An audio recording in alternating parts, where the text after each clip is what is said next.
আপনার সাথে আমি জানছিলাম যে আপনি অত্যন্ত বুদ্ধিমান মানুষ, কিন্তু যে ঘটনা শুনাইলেন আপনার স্ক্রু একটাও টাইট আছে বলে মনে হয় না, আপনার সাথে আর কোনো বহস নয়। তিনি বললেন কেন? কয় বহস না, আপনি বলছেন যে এইরকম একটা গাছ চারা হয়ে গেল, সাথে সাথে বিনা মিস্ত্রিতে গাছটা কাটলো, তারপরে এটা দিয়ে তক্তা হলো, লোহা আসলো, হাতুড়ি হইলো, বিনা মিস্ত্রিতে কিস্তি তৈরি হয়ে গেল, নৌকা এটা পড়লো নদীতে, আর বিনা মাঝিতে আপনি পার হয়ে আসলেন। এটা কি আদৌ সম্ভব?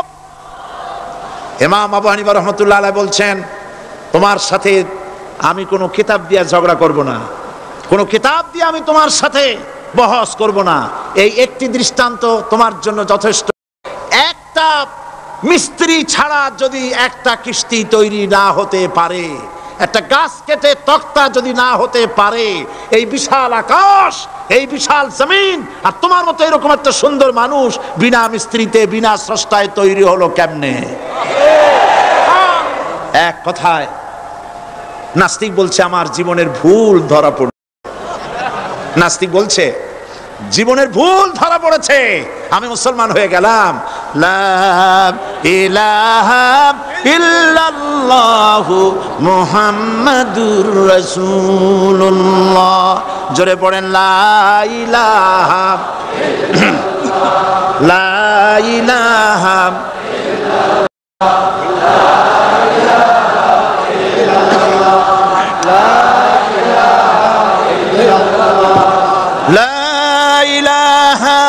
ইল্লাল্লাহু মুহাম্মাদুর রাসূলুল্লাহ।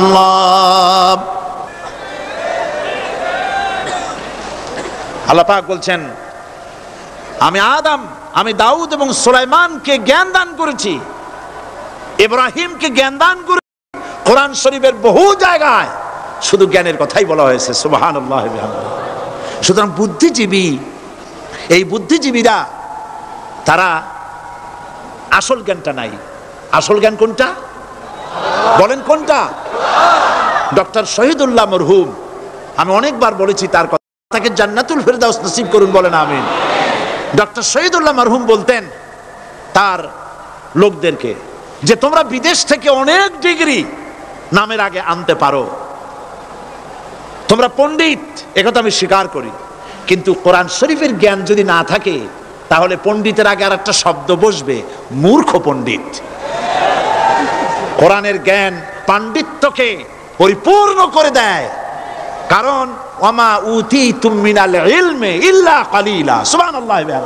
আল্লাহ পাক বলছেন তোমাদেরকে সামান্যতম জ্ঞান দান করেছি। কতটুকুন জ্ঞান? কতটুকুন? সামান্যতম জ্ঞান দান করেছি।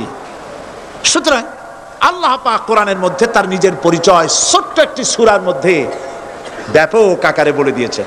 কি?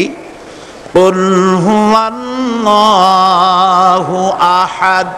সবাই পড়েন আমার সাথে, কুল হুয়াল্লাহু আহাদ আল্লাহুস সামাদ লাম ইয়ালিদ ওয়া লাম ইউলাদ ওয়া লাম ইয়াকুল লাহু কুফুয়ান আহাদ। আল্লাহ পাক বলেন আল্লাহ এক এবং একক, তিনি কারো মুখাপেক্ষী নন, তিনি কাউকে জন্ম দেন নাই, তাকেও কেউ জন্ম দেয়নি। আকাশ আর জমিনে আল্লাহর সমকক্ষ কেউ নাই। সুবহানাল্লাহ। তাকে কেউ জন্ম দেয়নি, তিনিও কাউকে জন্ম দেননি। তিনি এক, তিনি ছিলেন, তিনি আছেন, তিনি থাকবেন, তার শুরুও নাই, তার শেষও নাই। সুবহানাল্লাহ। এই আল্লাহ রাব্বুল আলামিন তার পরিচয় আয়াতুল কুরসি সার্বভৌমত্বের পরিচয় দিয়েছে, আল্লাহর পরিচয় দিয়েছে। আল্লাহ তিনি খালিক। মানব সৃষ্টির এবং পৃথিবীর সৃষ্টির ইতিহাস ঘাটলে মানুষের যদি কিসমত ভালো থাকে তাহলে আল্লাহর সান্নিধ্য, আল্লাহর অস্তিত্ব সম্পর্কে জ্ঞান তাকে আল্লাহ পাক দান করে দেন। সুবহানাল্লাহ। পৃথিবীর সৃষ্টির ব্যাপারে বুদ্ধিজীবীরা কি বলছেন দেখুন। পৃথিবীর সৃষ্টির ব্যাপারে বিজ্ঞানীরা বলছেন যে এই পৃথিবী এরকম ছিল না, তো কিরকম ছিল? এইটা সূর্যের পাশ থেকে একটা উজ্জ্বল শক্তিশালী জ্যোতিষ্ক দারুণ ফোর্স নিয়ে যাচ্ছিল। সেই ফোর্স সহ্য করতে না পেরে সূর্যের একটি দুর্বলতম অংশ সূর্য থেকে ছিটকে মহাশূন্যে পড়ে গেল, আর ঘুরতে ঘুরতে এই পৃথিবীর অস্তিত্ব লাভ করলো। বিজ্ঞানের এই কথা যদি বিশ্বাস করতে হয়, তাহলে আমাকে বলতে হয় এখন তো মানুষেরা আর পৃথিবীতে ধরছে না, ঠিক কিনা? কথা বলছেন না কেন? মানুষ পৃথিবীতে এখন ধরতেছে, বিভিন্ন দেশ খালি বলতেছে মানুষ কমাও, সন্তান কমাও, বিভিন্ন পদ্ধতি গ্রহণ করো, আর মানুষ বাড়ায়ও না। আল্লাহ পাক বলছেন আল্লাহু লা ইলাহা ইল্লা হুয়াল হাইয়ুল কাইয়্যুম। আল্লাহ হচ্ছেন তিনি যিনি ছাড়া কোনো ইলাহ নাই। লা ইলাহা ইল্লাহু, তিনি ছাড়া কোনো ইলাহ নাই, সার্বভৌমত্বের মালিক কেউ নাই। এই যে লা ইলাহা, কোনো ইলাহ নাই, আমরা কালেমার মধ্যে এই কথাটা বলি। আমাদের কালেমায়ে তাইয়্যিবা আমরা কি উচ্চারণ করি? লা ইলাহা ইল্লাল্লাহু মুহাম্মাদুর রাসূলুল্লাহ। জোরে পড়েন লা ইলাহা ইল্লাল্লাহ, লা ইলাহা ইল্লাল্লাহু মুহাম্মাদুর রাসূলুল্লাহ। লা ইলাহা, কোনো ইলাহ নাই। এই দাওয়াত দিয়েছেন দুনিয়ার সমস্ত পয়গম্বর। এটা কি শুধু রাসূলুল্লাহর দাওয়াত ছিল? সমস্ত নবীদের স্লোগান ছিল একটা। সমস্ত নবীদের স্লোগান ছিল কয়টা? সবাই বলুন, কি সেই স্লোগান? লা ইলাহা ইল্লাল্লাহ। কোরআন শরীফের ভিতরে ইলাহ শব্দ 147 বার এসেছে। লা ইলাহার অর্থ যদি এই হয়, কোনো উপাস্য নাই আল্লাহ ছাড়া, কোনো মাবুদ নাই আল্লাহ ছাড়া, মুহাম্মদ সাল্লাল্লাহু আলাইহি ওয়াসাল্লাম আল্লাহর প্রেরিত রাসূল, তাহলে তো এত ঝঞ্ঝাট হওয়ার কথা ছিল না। আপনারা বলেন, নবীরা যখনই এই দাওয়াত দিয়েছেন লা ইলাহা ইল্লাল্লাহ, তখন সংঘর্ষ হয়েছে কিনা? হয়েছে কিনা? বাধা আসছে কিনা? তাহলে এই কথাটা কি যার কারণে এরকমের বাধা আসে? লা ইলাহা ইল্লাল্লাহ, এর চাইতে বিপ্লবাত্মক, এর চাইতে রিভলিউশন সৃষ্টিকারী কথা আল্লাহর আকাশের নিচে জমিনের উপরে আর একটাও হতে পারে না। লা ইলাহা ইল্লাল্লাহ। ইলাহ শব্দের অর্থ শুধু উপাস্য আর মাবুদ নয়। ইলাহ শব্দের অর্থ হচ্ছে আইনদাতা, ইলাহ শব্দের অর্থ হচ্ছে শাসনকর্তা, ইলাহ শব্দের অর্থ হচ্ছে বিধানদাতা। তো লা ইলাহা যখন একটি লোক ঘোষণা করে, তার অর্থ দাঁড়ায় কোনো আইনদাতা নাই, বিধানদাতা নাই, শাসনকর্তা নাই, কারো আইন মানি না, বিধান মানি না, শাসন মানি না, আল্লাহ ছাড়া। কে ছাড়া? আল্লাহ ছাড়া। এই কালেমার দাওয়াত যখন পয়গম্বরেরা দিয়েছেন, তখন 3 শ্রেণীর লোকেরা বাধা দিয়েছে। বলেন কয় শ্রেণী? সবাই বলেন। 3 শ্রেণীর লোকেরা বাধা দিয়েছে। লক্ষ্য করুন। 1 নম্বরে বাধা দিয়েছে রাষ্ট্র শক্তি। 1 নম্বরে বাধা দিল কারা? 2 নম্বরে বাধা দিয়েছে ধনাঢ্য ব্যক্তিবর্গ। 3 নম্বরে বাধা দিয়েছে যারা কায়েমি স্বার্থবাদী ধর্মীয় শক্তি। এই 3টি শ্রেণী সমস্ত নবীদেরকে বাধা দিয়েছে। সেই বাধা অতীতে যারা দিত, এখন আর দেয় না নাকি? এখনো দেয়। দেখুন, এই কালেমার দাওয়াত হযরতে মূসা আলাইহিস সালামকে যেদিন আল্লাহ পাক প্রথম ওহী দিলেন, এই দাওয়াত শুধু রাসূল দেন নাই, আল্লাহ পাক বলছেন প্রত্যেক নবী তার জাতিকে এই দাওয়াত দিয়েছেন। কি?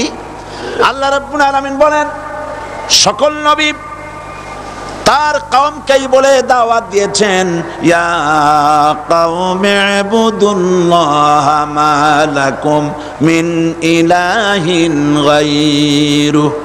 হে সম্প্রদায়, আল্লাহ ছাড়া কোনো ইলাহ নাই, তার ইবাদত করো, তারই দাসত্ব করো, তার গোলামি করো। আল্লাহ পাক মূসা আলাইহিস সালামকে যখন নবুয়াত দিলেন, প্রথম যে ওহী এলো, প্রথম ওহীটাই ছিল ইন্নানি আনাল্লাহ লা ইলাহা ইল্লা আনা ফা'বুদনি ওয়া আকিমিস সালাতা লিযিকরি।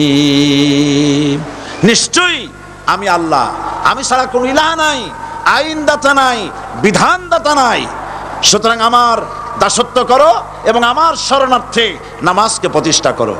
মূসা আলাইহিস সালামকে আল্লাহ পাক ওহী দিয়ে তাকে পাঠালেন। কোথায় পাঠালেন? আল্লাহ পাক বলেন ইযহাব ইলা ফিরআউনা ইন্নাহু তাগা। গোটা কওম নাফরমান, আল্লাহর আইন কেউ মানছে না। গোটা কওমের কাছে না পাঠাইয়া আল্লাহ পাক সর্বপ্রথম মুসা আলাইহিস সালামকে দাওয়াত নিয়ে কার কাছে পাঠালেন? ফেরাউনের কাছে। কারণ ফেরাউন হচ্ছে রাষ্ট্রশাসক। ফেরাউন কি? রাষ্ট্রশাসক। হযরতে মুসা আলাইহিস সালাম ফেরাউনের কাছে গেলেন আর দাওয়াত দিলেন, ফেরাউন পড়ে নাও লা ইলাহা ইল্লাল্লাহ। একটি কথা আপনাদের মনে রাখতে হবে, দুনিয়ার কোন ফেরাউন, কোন নমরুদ, কোন সাদ্দাত, কোন হামান কেউ বলে নাই যে আমি আল্লাহ, আমি রাজ্জাক, আমি খালেক, আমি পৃথিবীর সৃষ্টি করেছি। কথা কেউ বলেছে? কেউ বলে নাই। কি বলেছে তারা? ফেরাউন বলেছে মা আলিমতু লাকুম মিন ইলাহিন গায়রি, আমি তো জানি না আমি ছাড়া আরো কোনো ইলাহ আছে, এ কথা আমার জানা নাই, সুতরাং আমি হচ্ছি ইলাহ আর তুমি বলছো লা ইলাহা। তার মানে হচ্ছে ওই সময় পয়গম্বরেরা, আল্লাহর নবীর সাহাবীরা তারা জানতেন যে আমরা কিসের দাওয়াত দেই, আর যারা শুনতো তারাও বুঝতো কিসের দাওয়াত শুনতেছি। আজ আমার দেশে একই কালেমার দাওয়াত দেওয়া হয়, কিন্তু মানুষেরা বুঝতে পারে না কি শুনতেছি। ভাষা জানার ব্যাপারে, বোঝার ব্যাপারে হলো আসল বিষয়। এটা বুঝাতে গিয়ে আমি মাঝে মধ্যে একটা দৃষ্টান্ত দেই এভাবে। একজনের একটা রেশনের দোকান ছিল, সেই দোকানে তার একটা ময়না পাখি ছিল। আর ময়না পাখিকে কথা শেখানো যায় সেটা তো আপনারা জানেন। জি, ময়নাকে শিখায়েছে যে লাইন করুন, এক এক করে আসুন। ময়না এই কথা শিখেছে। সকালবেলায় যখন রেশনের দোকানে ভিড় পড়ে গেছে, তখন ওই পাখি খাঁচার মধ্যে বসে বলছে লাইন করুন, এক এক করে আসুন। একদিন খাঁচার দরজা খোলা পেয়ে পাখি উড়ে গিয়ে গাছের ডালে বসেছে। আশেপাশে যত পাখি ছিল তারা চিন্তা করলো এই রকমের পাখি তো কখনো দেখি নাই। ময়না তো দেখতে কাকের মতো না, শালিকের মতো না, দেখতে একটা ভিন্ন রকম। ওরা এসে চতুর্দিক থেকে এই নবান্তক, এই যে নতুন এসেছে, ওরে ঠোকরানো শুরু করেছে চতুর্দিক থেকে। ঠোকরানি খেয়ে ময়না বলতেছে লাইন করুন, এক এক করে আসুন। এখন ময়না তো বোঝে না যে কি বলতেছি, আর যে পাখিরা ঠোকরাচ্ছে তারাও তো বোঝে না যে কি শুনতেছি। ময়না যদি বুঝতো যে আমি কি বলি, সবাই মিলে ঠোকরায়, তাই জান বাঁচে না। লাইন করে ঠোকরাইনি তো কলজে যাবে, সব ঠোঁটে ঠোঁটে চলে আসে, বোঝে নাই। আমাদের অবস্থা তাই হয়েছে। সুতরাং এই কালেমার দাওয়াত যখন হযরতে মুসা আলাইহিস সালাম দিলেন, ফেরাউন বলল আমি তো জানি না যে আমি ছাড়া আরো কোন ইলাহ আছে, আইনদাতা তো আমি, তুমি নতুন কোথা থেকে আইনদাতা নিয়ে আসছো? ফেরাউন বলছে দেখো, আমারে বাদ দিয়া যদি অন্য কাউকে ইলাহ বলে তুমি মানো, আর সেই শিক্ষা যদি যে জাতিকে দাও, তাহলে আমি তোমাকে ধরে লাআজআলান্নাকা মিনাল মাসজুনিন, আমি তোমাকে কারারুদ্ধ করব, আমি তোমাকে জেলখানায় ঢুকিয়ে দেব। রাষ্ট্রশক্তি প্রথম বাধা দিল কারা? বলেন সবাই। সেই বাধা কি ওখানে শেষ হয়েছে না এখনো আছে? আছে কিনা জোরে বলেন। আমি তোমাকে জেলখানায় ঢুকাবো। হযরত মুসা আলাইহিস সালাম বলেন ফেরাউন রে, জেলের ভয় আমি করি না, আমাকে জেলের ভয় দেখায়া লাভ নাই, আমি আল্লাহ পাকের পয়গম্বর হযরতে মুসা আলাইহিস সালাম। ফেরাউনের দলবল আছে, লোক লস্কর আছে, তার অস্ত্রের অভাব নাই। আল্লাহ রাব্বুল আলামিন মুসা আলাইহিস সালামের কাছে একটা অস্ত্র দিয়া দিলেন। দিছিলেন কিনা? দিছিলেন কিনা? আল্লাহ পাক হযরত মুসা কি বলেছেন, ওয়া মা তিলকা বিয়ামিনিকা ইয়া মুসা, মুসা রে তোমার হাতে ওটা কি? মুসা আলাইহিস সালাম বললেন এটা লাঠি। আল্লাহ পাক বললেন ফেলে দাও লাঠি। লাঠি ফালায় দিলেন। কি হয়ে গেল? হিয়া হাইয়াতুন তাসআ, লাঠি হয়ে গেল। এখন লাঠি পড়ে সাপ হয়ে গেল। সাপ দেখে নবী হোক, ওলি হোক, সাহাবী হোক আর আলেম হোক, সাপ দেখলে ভয় করে না মানুষের? মুসা আলাইহিস সালাম ভয় পাইছে। আল্লাহ রাব্বুল আলামিন হযরত মুসাকে শোনায় দিলেন, খুযহা ওয়া লা তাখাফ সানুঈদুহা সিরাতাহাল উলা,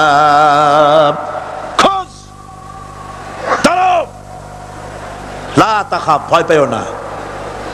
আল্লাহ বলছেন ধরো, ভয় পেও না। ধরার সঙ্গে সঙ্গে স্বাভাবিক অবস্থায় ফিরে আসবে, আবার লাঠি হয়ে যাবে।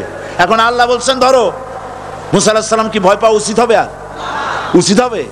মুসা আলাইহিস সালাম কি ভয় পাইছিলেন? কারণ হচ্ছে এই দুশমনের শক্তিটা খুব বড়ই দেখা যায়, মনে হয় যেন অনেক বড়, কি জানি কি। আল্লাহ পাক বলছেন ইন্না কাইদা শায়তানে কানা দাঈফা, শয়তানের চক্রান্ত যতই তুমি মনে করো অনেক ষড়যন্ত্রের জাল বিস্তার হয়ে আছে, আল্লাহ কয় কিছুই না, দাঈফা, অত্যন্ত দুর্বল। আল্লাহ পাক বললেন ধরো।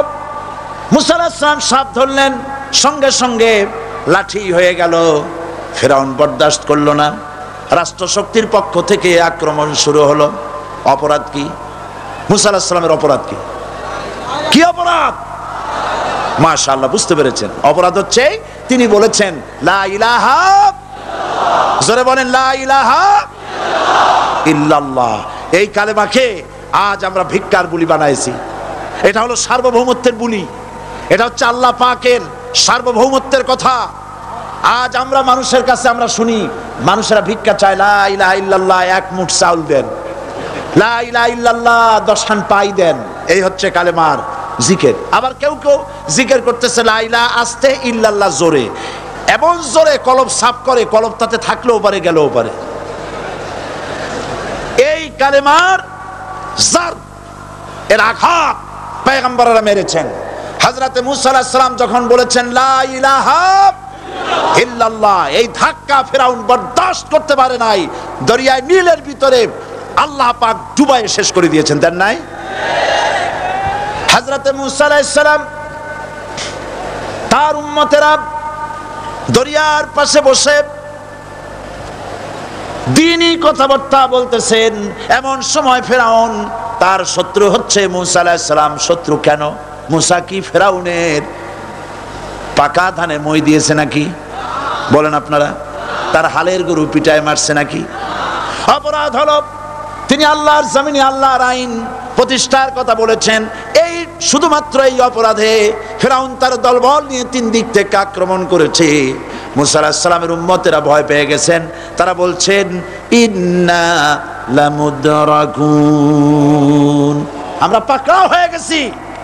3 দিকে সাড়াশি আক্রমণ, 3 দিকে শত্রু, একদিকে দরিয়া, পালাবার রাস্তা আছে? হযরত মুসা আলাইহিস সালাম ভয় পেয়ে গেলেন, সারেন্ডার করলেন না। হযরত মুসা আলাইহিস সালাম বললেন কাল্লা, কখনো নয়, ভয় পাওয়ার কোনো কারণ নাই। রব্বি সায়াহদিন, অবশ্যই আমার রব আমার জন্য রাস্তা করে দিবেন। ভয় পাইও না, আমার রব রাস্তা করে দিবেন। আল্লাহ রাব্বুল আলামিন হযরত মুসা আলাইহিস সালামকে অর্ডার করলেন, হাতের লাঠি দিয়া দরিয়ার উপরে আঘাত করো। হযরত মুসা আলাইহিস সালাম দরিয়ার উপরে আঘাত করলেন। রাস্তা ছিল দরকার একটার, এক বাড়িতে আল্লাহর হুকুমে লাঠি দিয়ে একটি আঘাত করার সঙ্গে সঙ্গে হযরত মুসার তার সঙ্গী সাথী দরিয়া পার হওয়ার জন্য দরিয়ার মধ্যে দিয়ে আল্লাহ 12টা রাস্তা পয়দা করে দিলেন। সে আল্লাহ আছে না নাই? এত আসতে বলেন কেন? ভয় পাওয়ার কারণ আছে? রাষ্ট্র শক্তি বাধা দিয়েছে সমস্ত নবীদেরকে। কেন? নবীদের চরিত্র খারাপ? জোরে বলেন, নবীদের চরিত্র খারাপ? নবীদের চাইতে মাসুম, বেগুনাহ, উন্নত চরিত্রের মানুষ আল্লাহর আকাশের নিচে জমিনের উপরে আর হয় নাই। তোমরা যে সামনে তাদের পিছনে দৌড়াও, অমুকের সৈনিক, নেতা নেতা করে মরো, এইসব নেতা যাদের পিছনে দৌড়াও, এই নেতাগুলি, আমি জিজ্ঞেস করি আপনাদেরকে, এই নেতাগুলি জীবনে একবারও জেনা করে নাই? এ ব্যাপারে অনুসারীরা আপনারা কি নিশ্চিত? মিথ্যা কথা জীবনেও কয় নাই, প্রতারণা করে নাই, ঠাট্টা করে নাই, বিদ্রুপ করে নাই, মদ খায় নাই, মানুষ হত্যা করে নাই। কিসের নেতা? নেতা হচ্ছেন সেই ব্যক্তি যিনি বলেছেন, ও আমার স্ত্রীরা, ও আমার সাহাবীরা, রাতের আধারে আমার মধ্যে যে আচরণ দেখতে পাও দিনের আলোতে আমার মধ্যে যা দেখতে পাও সবগুলি খুলে খুলে মানুষের কাছে বলে দাও। তার নাম বিশ্বনবী মুহাম্মদ রাসূলুল্লাহ সাল্লাল্লাহু আলাইহি ওয়াসাল্লাম।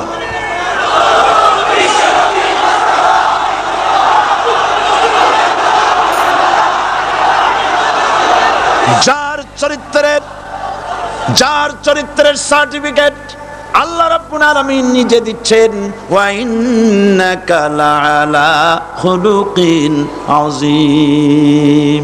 নবী হে, উন্নত চরিত্রের উপরে আপনি প্রতিষ্ঠিত। সুবহানাল্লাহ। কে সার্টিফিকেট দিচ্ছেন? আযীম।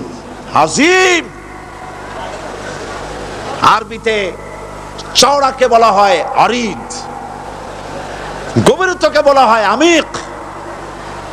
কত প্রশস্ত, যা মাপার কোনো ফিতা নাই, কত গভীর, যা মাপার কোনো যন্ত্র নাই, এইটাকে আরবিতে বলা হয় আজিম। সুবহানাল্লাহ বলতে ইচ্ছে করে না?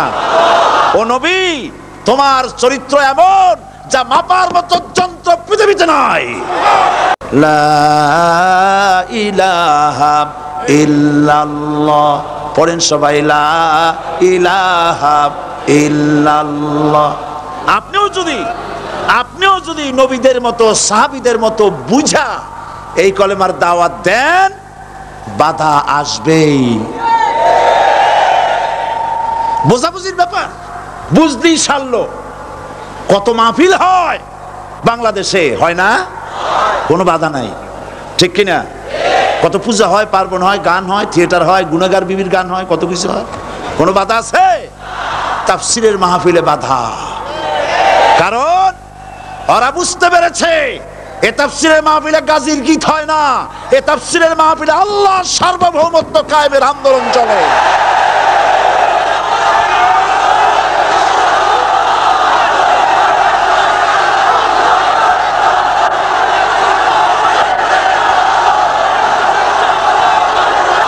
বিশ্বকবি আল্লামা ইকবাল কি সুন্দর করে বলেছেন, আজ ভি হো জু ইব্রাহিম কা ইমা पैदा कर सकती है एक अंदाज़े गुलिस्तां पैदा। ইব্রাহিমের ঈমান যদি আজও কোথাও হয় বিদ্যমান, করতে পারেন অগ্নিকুণ্ডে খুবসুরত এক গুলিস্তান। এখনো যদি ইব্রাহিমের সন্তানদেরকে আগুনের মধ্যে ফেলে দেওয়া হয়, আর ইব্রাহিম ঈমান যদি থাকে, আগুনকে ফুলের বাগান বানাবার ক্ষমতা আল্লাহর আছে। চিরকাল আল্লাহ পাক এই কালেমাকে দিয়েছেন আল্লাহর সার্বভৌমত্বকে প্রতিষ্ঠা করার জন্য। আয়াতুল কুরসি শুধু পড়ে বুকে ফু দেওয়ার জন্য নয়। পড়েন আমার সাথে, আল্লাহু লা ইলাহা ইল্লা হুয়াল হাইয়ুল কাইয়্যুম। দুনিয়ার সমস্ত পয়গম্বর অত্যাচারিত হলেন, শুধু তাই নয়, বিশ্ব নবী আখিরি জামানার পয়গম্বর নবী মুহাম্মদ রাসূলুল্লাহ সাল্লাল্লাহু আলাইহি ওয়াসাল্লাম জাতির কাছে আসলেন। তিনি এসে বললেন, ইয়া আইয়ুহান নাস কুলু লা ইলাহা ইল্লাল্লাহ। প্রথম দাওয়াত শুনছেন কথা? রাসূলুল্লাহ বলছেন, ও জাতি, আমার রাসূল তো মক্কার রাসূল না শুধু, মদিনার রাসূল না শুধু, আরবি ভাষা ভাষীদের রাসূল না শুধু, আমার নবী কি নবী? চিল্লায় বলেন।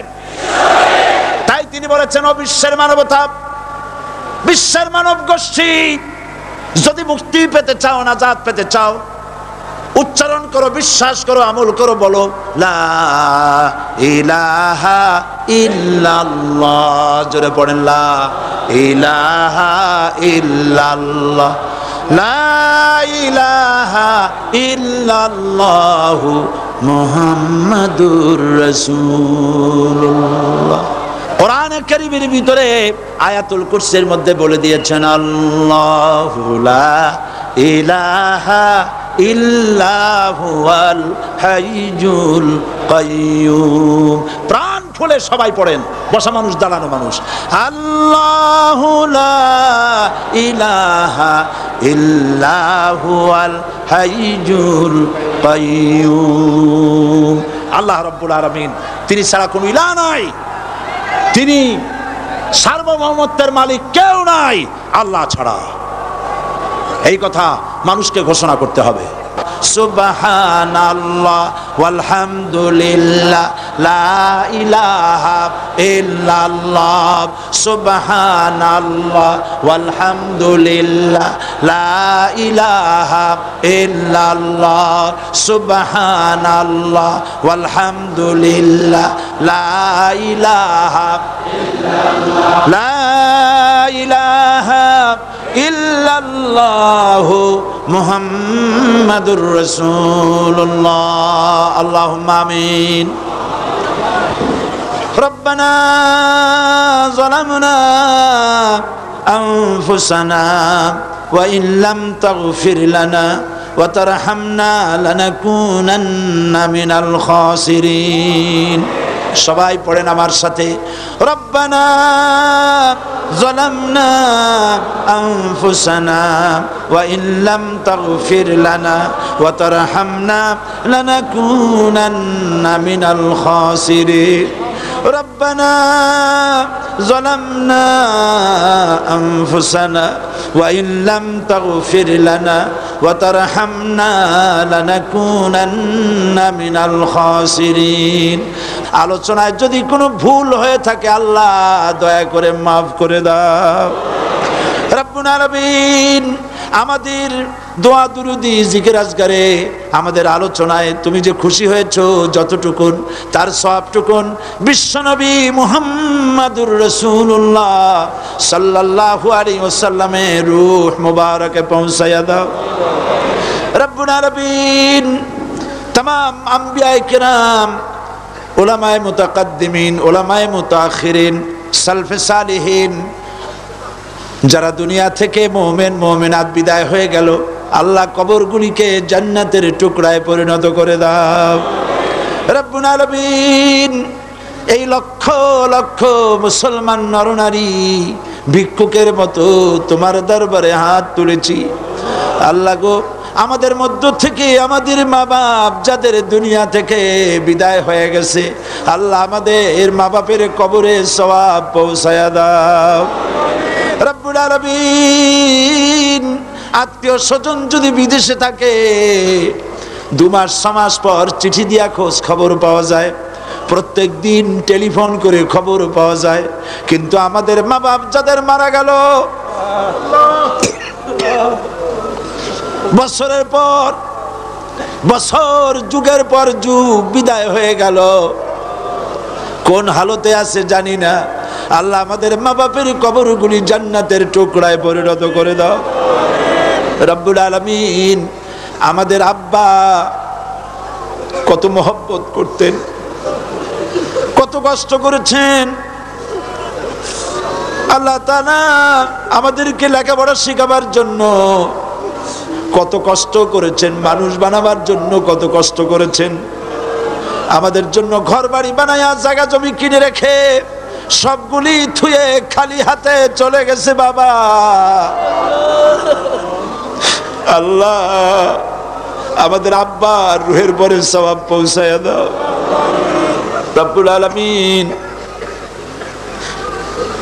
এখন তো আর বাড়ি গেলে নাম ধরে কেউ ডাকে না। আয় আল্লাহ,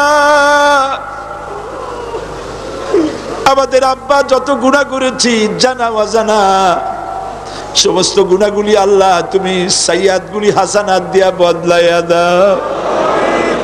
রব্বুল আলামিন, আমাদের জনম দুঃখিনী মা, আয় আল্লাহ, মা যা যে হারাইছে সেই বোঝে কি নিয়ামত তার চলে গেছে। আল্লাহ আমাদের মা যার বিদায় হয়ে গেছে, মায়ের কবরটাকে জান্নাতের টুকরায় পরিণত করে দাও। রব্বুল আলামিন, মায়ের পেটের ভিতরে বসে 10টা মাস ধরে মায়ের কষ্ট দিছি। তিনি ডেলিভারিতে কষ্ট করেছেন, 2-2.5 বছর বুকের দুধ খেয়ে কষ্ট দিয়েছি, পেশাব পায়খানা করে মায়ের কাপড় চোপড় নষ্ট করে দিয়েছি। মা বিরক্ত হন নাই, থাপ্পড় মারেন নাই, আছাড় দিয়া ফালায় দেন নাই। আল্লাহ, মা যাদের মারা গেল মাবুদ, মায়ের কবরটাকে জান্নাতের টুকরা বানায়া দাও। রব্বির হামহুমা কামা রব্বায়ানি সগীরা। আমার ভাইয়েরা, আমার মা বোনেরা, করুণ ভাবে আল্লাহরে বলেন রব্বির হামহুমা কামা রব্বায়ানি সগীরা, রব্বির হামহুমা কামা রব্বায়ানি সগীরা।